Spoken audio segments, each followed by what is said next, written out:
Dear friends, welcome to Biblical Parivartana once again. Welcome to Daily Devotions. దేవుని ప్రేమ ఇదిగో September 13వ తారీఖుకి చెందినటువంటి వాక్య భాగం 2 కొరింథీ 2వ అధ్యాయం. మనల్ని అపార్థం చేసుకుంటే ఏ మార్గం పట్టాలి? చాలా కష్టతరమైనటువంటి పరిస్థితుల్లో పౌలు వెళ్ళాడు. మరి ఆయన ఎట్లా హ్యాండిల్ చేశాడు? ప్రార్థన చేసుకుందాం. May the words of my mouth and the meditation of our hearts be acceptable in thy sight, our rock and redeemer. Amen. 2 కొరింథీ 2వ అధ్యాయం చదువుకుందాం. 17 వచనాలు ఉన్నాయి. మరియు నేను దుఃఖముతో మీ యొద్దకు తిరిగి రానని నా మట్టుకు నేను నిర్ణయించుకుంటుని, నేను మిమ్మల్ని దుఃఖపరచున్న ఎడల నా చేత దుఃఖపరచబడిన వాడు తప్ప మరి ఎవడు నన్ను సంతోషించును. నేను వచ్చినప్పుడు ఎవరి వలన నేను సంతోషం పొందతగినదో వారి వలన నాకు దుఃఖము కలగకుండవలెనని ఈ సంగతి మీకు వ్రాసితిని. మరియు నా సంతోషము మీ అందరి సంతోషమే అని మీ అందరి యందు నమ్మకము కలిగి ఇలాగ వ్రాసితిని.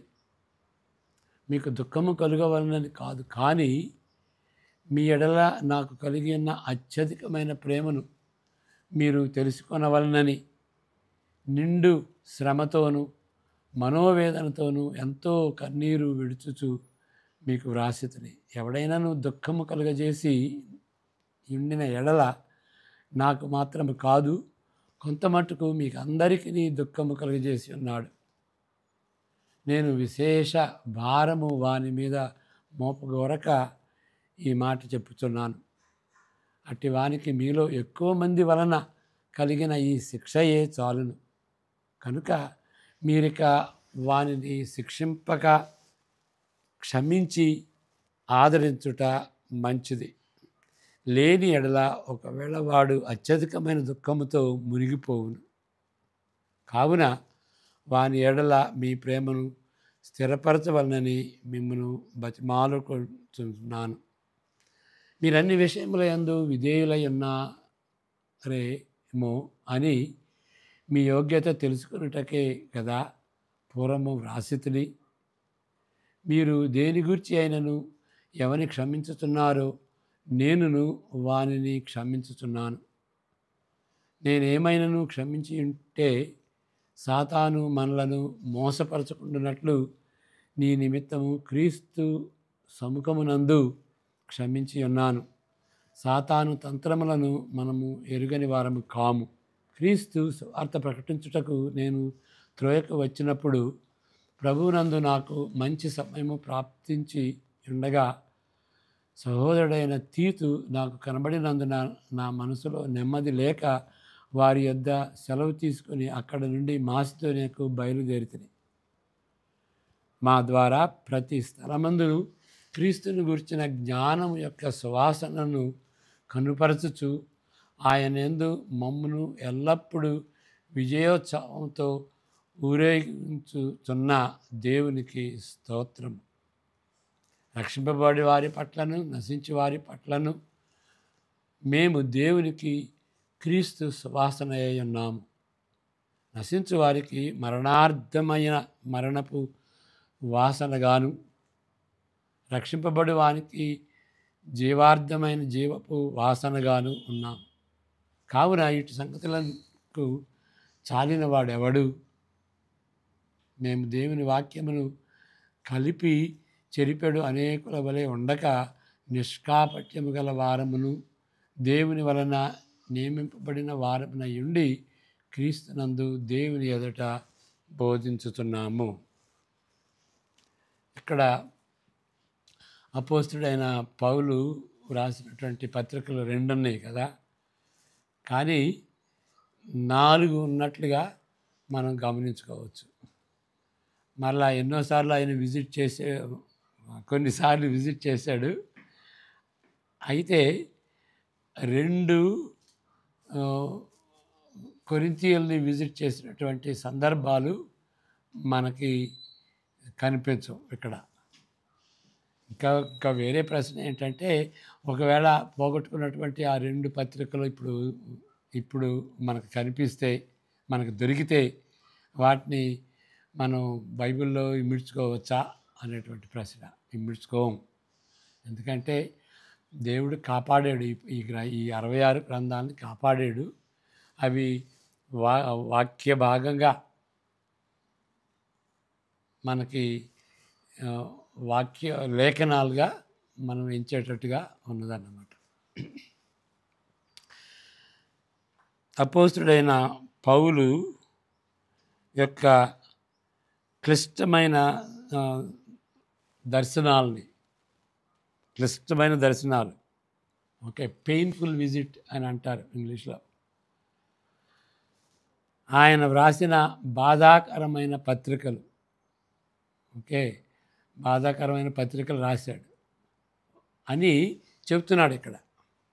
కాబట్టి ఆ పత్రికలను బట్టి కొరింథీ సంఘములో ఆయనకున్న సంబంధాలపై ప్రగాఢమైన భావోద్రేకాలు సృష్టించినాయి. దేన్ని బట్టి? ఆయన విజిట్ చేసినది బట్టి. అది పెయిన్ఫుల్ అన్నమాట, పెయిన్ఫుల్ విజిట్. తర్వాత బాధను కలిగించేటువంటి పత్రికలు రాశాడు. ఇక దాన్ని బట్టి వాళ్ళ పౌలుకి కొరింథీయులకి ఉన్నటువంటి ఆ ఫీలింగ్స్ చాలా చాలా షేకీగా అయిపోయినాయి. ఈ చరిత్రను వివరించుటకు క్లుప్తమైన ఈ ధ్యానములో సందర్భం కాదు. అంటే ఎన్ని రాశాడు, ఎప్పుడు రాశాడు, దాని గురించి డిస్కస్ చేయడానికి ఇది సమయం కాదు. ఆయన వేరే పుస్తకం రాశాడు, introduction to the new Testament అనే దానిలో కొంచెం దీని గురించి వివరిస్తాడు ఆయన. ఇంగ్లీష్ తెలిసినటువంటి వాళ్ళు Don Carson introduction to New Testament అనే గ్రంథాన్ని మీరు చదవండి. అప్పుడు దీని గురించి మనం చెప్పుకునేవి కొంచెం జ్ఞానపూర్వకంగా ఉండేటువంటి, మనకి అన్వయించుకునేటువంటి విషయాల గురించి చెప్పుకుంటున్నాం ఇక్కడ. ఇక స్కాలర్లీగా దాని గురించినటువంటి క్రిటికల్ ఇష్యూస్ అవి చెప్పుకోవడానికి ఇది సందర్భం కాదు, దానికి సమయం లేదు. వారి మధ్య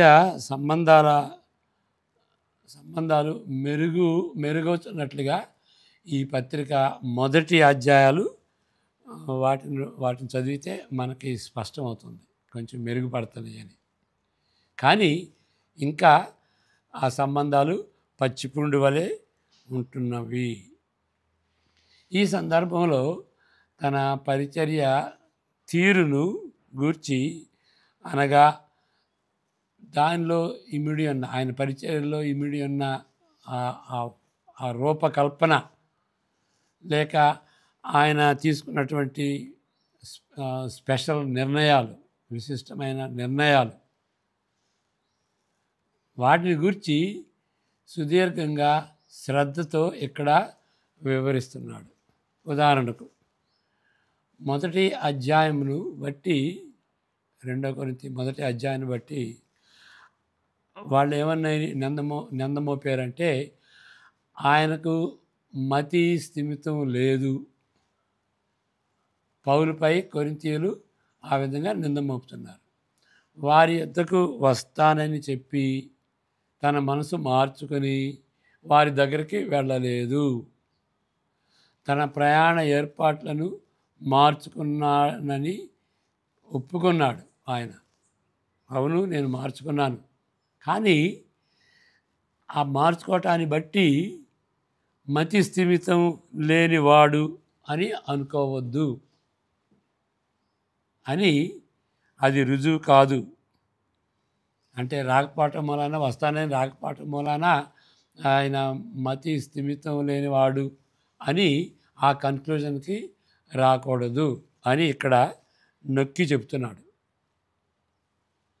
ఎల్లప్పుడూ నమ్మదగిన దేవుని అనుసరించి నడుచుకొనుటకు ప్రయత్నించేవానిగా పేర్కొంటున్నాడు. మరి మతి స్థిమితం లేకపోతే ఆయన ప్లాన్స్ మారుతూ ఉంటే ఏ విధంగా ఆయన నమ్మొచ్చు? కాబట్టి లేదండి, నేను నమ్మదగినటువంటి వాడిని, నమ్మదగినటువంటి దేవుణ్ణి అనుసరించి నడుచుకునేటువంటి వ్యక్తిని, కాబట్టి నన్ను నమ్మొచ్చు. అంతేగాని మితి స్థిమితం లేదని, ఆయన మాట నమ్మలేదని ఆ విధంగా అనుకోవద్దు అని అంటున్నాడు. తరువాత ఆయన ఎందుకు వారి యొద్దకు వెళ్ళలేదో నిజమైన కారణాన్ని ఆయన పేర్కొంటున్నాడు. ఆయన వెళ్ళినట్లయితే వారికి మరింత నొప్పి కలిగించే చర్య తీసుకోవలసి వచ్చేది. ఆయన అక్కడ వెళితే ఆయన సీరియస్ కార్యం చేయాల్సి వస్తుంది. అందువలన ఇప్పటికే వాళ్ళని నొప్పించాడు, మరి ఇంకా అక్కడికి వెళ్ళి ఇంకా మరింతగా ఎందుకు నొప్పించటం అనుకుని తలంచి ఆయన వెళ్ళలేదు. అనుకున్నట్టుగా ఆయన వెళ్ళలేదు అని ఇక్కడ క్లారిఫై చేస్తున్నాడు. ఇక్కడ అది మొదటి అధ్యాయంలో అక్కడ మనం చూసాం. ఇక్కడ 2 కొరింథీ 2వ అధ్యాయంలో పౌలు తన పరిచర్యను గూర్చి మరికొన్ని విషయాలు చెబుతున్నాడు.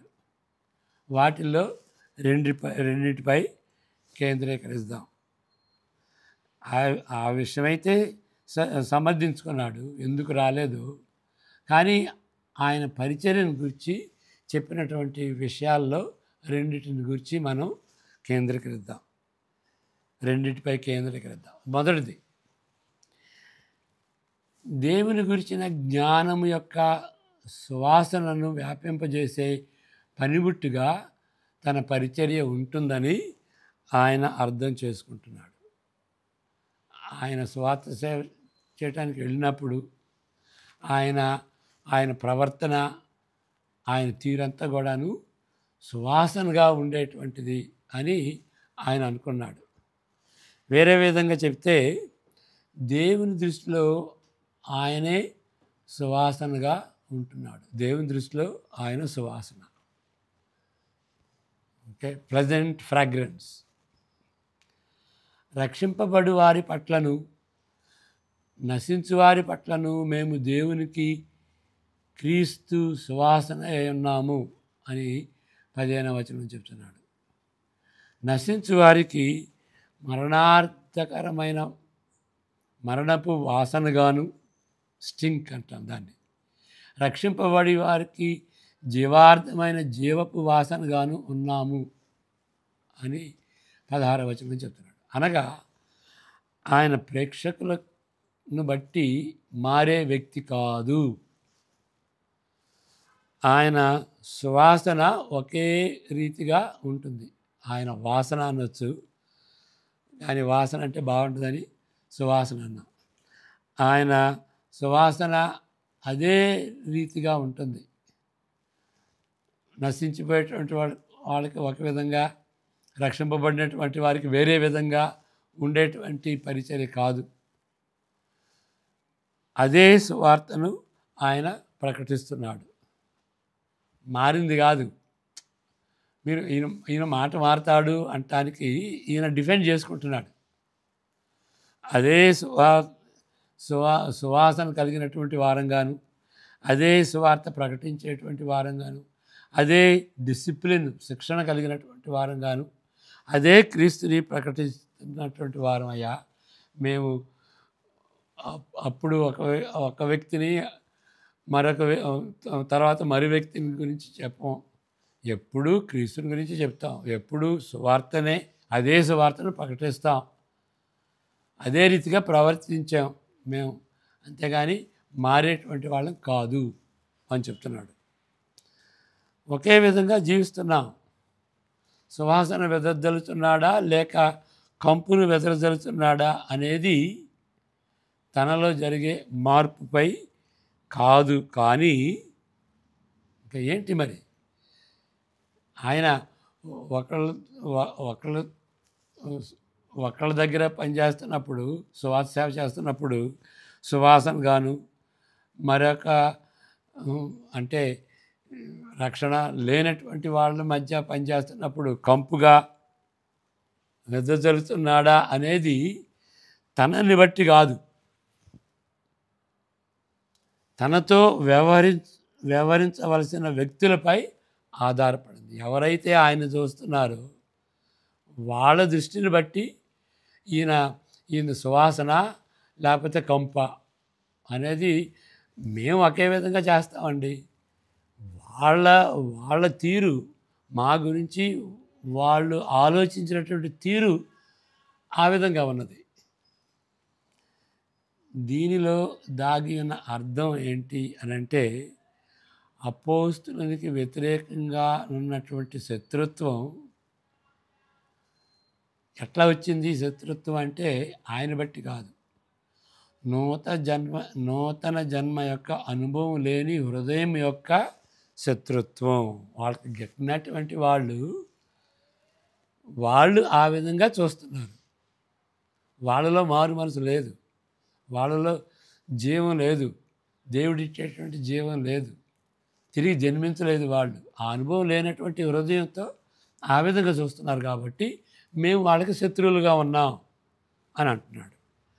కానీ ఇట్టి సంగతులకు చాలిన వాడెవడు అంటున్నాడు. ఓకే. రెండవ విషయం, ఈ పత్రికలో తరువాత స్పష్టతను ఇస్తున్నట్లు ఉపదేశకులు గణనీయమైన వేతనములను పొందగలిగే వారై ఉండవలనని, లేని ఎడల వారికి విలువ ఉండదని అనేక మంది కొరింథీయుల ఆలోచన. కొరింథీయులు ఆ సంఘస్థుల యొక్క ఆలోచన ఎట్లా ఉంటుందంటే, ఓకే, నోటెడ్ ప్రీచర్స్ ఉండాలి అంటే, వీళ్ళు మంచి ప్రీచర్స్ అయ్యా, మంచి టీచర్సు అనేటువంటి వాళ్ళు ఎట్లాంటి వాళ్ళు అంటే ఎక్కువ ఫీజు కలెక్ట్ చేసేటువంటి వాళ్ళు. ఓకే. మరి నాకు ఫ్రెండ్ ఉన్నాడు. ఆ ఫ్రెండ్ చెప్పింది ఏంటంటే, అయ్యా మెడ్రాస్ నుండి ఒక టీముని, నేను పేరు చెప్పను, ఒక టీముని మేము రప్పించాం. వాళ్ళు మూడు దినాలు పరిచర్య చేశారు. ఏం చేశారో మాకు తెలియదు, కానీ వాళ్ళు వెళ్ళినప్పుడు మాత్రం ఆ హోటల్ బిల్లు 10 లక్షలు వేసి వెళ్ళారండి. 3 రోజులకి వాళ్ళ హోటల్ బిల్లు 10 లక్షలు. అంటే వాళ్ళని పిలిస్తే అంత పే చేయాలి అనేటువంటి పరిస్థితి అన్నమాట. లేదు, చౌక బేరం, ఆయన డబ్బు ఖర్చు పెట్టుకుని ఆయనే వస్తాడండి, మరి ఆయనే డబ్బు ఇస్తాడండి అని అలాంటి వాళ్ళకి విలువ ఉండదు. ఎవరైతే ఎక్కువ ఫీజు కలెక్ట్ చేస్తారో, ఎక్కువ ఛార్జ్ చేస్తారో వాళ్ళకి గౌరవం ఉంటుంది. గణనీయమైనటువంటి ఉపదేశకులు వాళ్ళు నోటెడ్ పీపుల్. మరి ఏ ఫీజు కలెక్ట్ చేయకుండా, ఏ ఛార్జ్ చేయకుండా పరిచర్యకి ఇంత అని కాకుండా ఉంటే వాళ్ళకి విలువ ఉండదు అని చాలామంది కొరింథీ విశ్వాసులు వాళ్ళ ఆలోచన. ఇలాంటి వాతావరణంలో ఉపదేశకులుగానున్న అపోస్తులు ఎంత ప్రభావం ఉన్నప్పటికీ వారు డబ్బును తిరస్కరించిన ఎడల వారిని తక్కువ చూపుతో చూస్తారు. అంటే డబ్బులు కలెక్ట్ చేసుకోవాలి, డబ్బు వదిలేయండి, మేము వస్తాం, పరిచర్య చేస్తాం అంటే వాళ్ళని తక్కువ చూపు చూస్తారు. అయితే దైవ కృపను చెందిన సువార్తను పౌలు ప్రకటిస్తున్నాడు కాబట్టి డబ్బు ప్రస్తావన లేకుండా ఉచితంగా సువార్త సేవ చేస్తున్నాడు. అది ఆయన ఉచితంగా చెబుతున్నాడు కాబట్టి ఆయన తక్కువ చూపు చూడడం అసలు లేదు. ఆయన యొక్క సేవ ప్రభావవంతంగా లేదు అని అనటానికి వీల్లేదు. అది పరిస్థితి, ఇక్కడ జరిగేటువంటి పరిస్థితి కొరింథీలో. మరి కొరింథీల నుండి అయితే డబ్బు తీసుకోలేదు, కానీ మరి వేరే సంఘం నుండి, ఫర్ ఎగ్జాంపుల్ ఫిలిప్పీ సంఘం నుండి ఆయన డబ్బు తీసుకున్నాడు. ఇప్పుడు యు ఆర్ పార్ట్నర్స్ అని అంటాడు. మొదటి నుండి నేను సేవ చేసిన దగ్గర నుండి, మీ మీ దగ్గర సేవ చేసిన దగ్గర నుండి, అప్పటి నుండి నా ఆర్థిక పరిస్థితులు మీరు తెలుసుకొని అప్పుడప్పుడు మీరు నాకు ఫండ్స్ పంపించారు అని అంటాడు.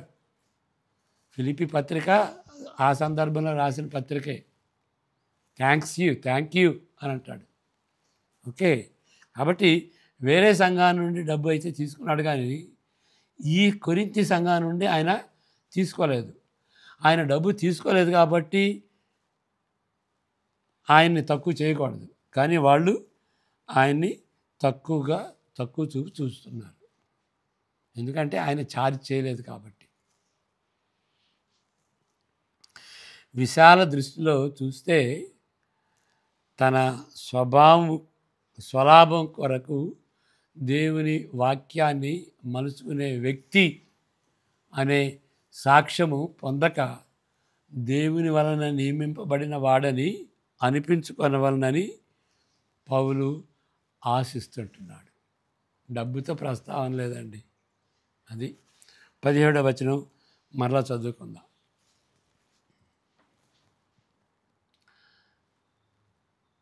కావున ఇట్టి సంగతులకు చాలిన వాడెవడు?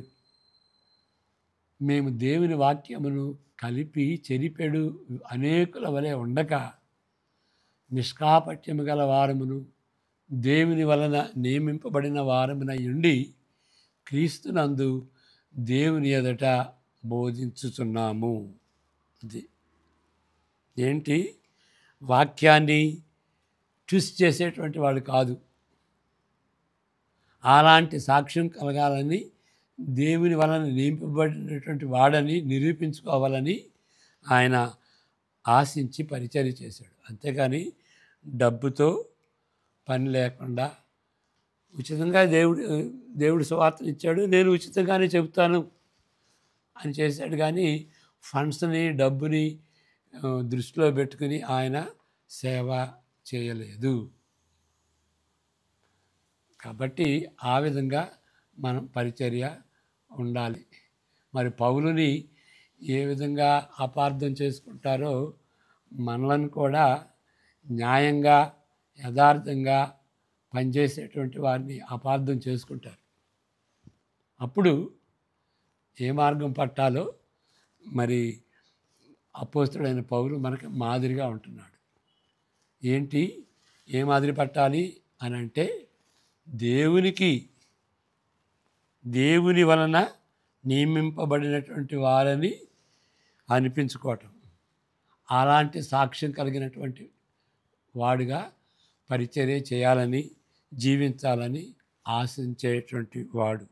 ఆ విధంగా మనం కూడా ఆశించాలి. అంతేగాని మనకి డబ్బు ఎక్కువ రావటం కోసమని దేవుని వాక్యాన్ని ట్విస్ట్ చేయకూడదు, మలుచుకోకూడదు. అది ఈ దినాల్లో జరుగుతుంది కదా. కాబట్టి మనం జాగ్రత్తగా ఉండాలి. చిట్ట చివరికి డబ్బు సంపాదించుకొని దేవుని యొక్క బడా మంచి దాసుడా, నమ్మకమైన దాసుడా అనేటువంటి సాక్ష్యం పోగొట్టుకుంటే లాభమే ఉంది. డబ్బు అయితే పొందుతాం, సాక్ష్యం అయితే పోగొట్టుకుంటాం. దేవుని నుండి ఇచ్చేటువంటి సాక్ష్యం పోగొట్టుకోవటం, ఆయన ఆశీర్వాదాన్ని పోగొట్టుకోవటం ఏం లాభం? కాబట్టి ఎప్పుడు కూడాను మనం నిత్యత్వాన్ని దృష్టిలో పెట్టుకుని మనం జీవించాలి. నిత్యత్వాన్ని దృష్టిలో పెట్టుకుని మనం సేవ చేయాలి. ఆ విధంగా ఉండాలని మనం కూడా అపోస్తులైన పౌలు వలె మనం ఆశిద్దాం. ప్రార్థన. May the grace of the Lord Jesus Christ, the love of the Father, and the fellowship of the Holy Spirit be with each one of you now and all the days to come. Amen. God bless you.